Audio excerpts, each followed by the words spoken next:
Dugang 12 ka mga medical staff sa Lapu-Lapu City Hospital ang nagpositibo sa COVID-19. Siluan meron din sa report. Muabot na sa 18 ka mga medical staff sa Lapu-Lapu City Hospital ang nagpositibo karon sa COVID-19.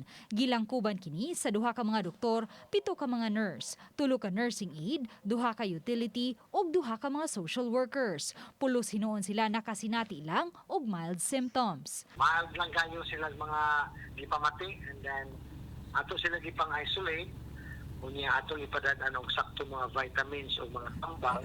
Mato ni Dr. Ronald Oporto, hospital administrator, nga nangabot na hinuon ang augmentation gikan sa DOH-7. Naglakip kini sa 8 ka mga nurse ug 3 ka mga doktor. Miabag usab kanila ang 4 ka mga doktor gikan sa Santa Rosa Community Hospital sa Olango Island. Munang medyo wala kayo ni mga pisod.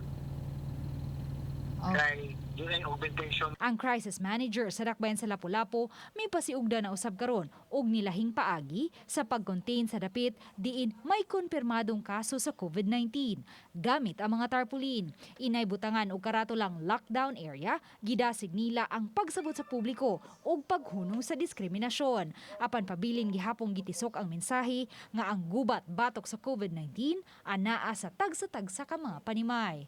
We take into the suggestion of Dr. Abdul kay nasayop mi no among mga tao nasayo pagbutang ang nabutang tao namo sa ila frontliner sila ila family katong among nabutang no gi-retire naman na namo. Uban ni Godfrey Lien, Luan Merondina, Balitang Bisdak.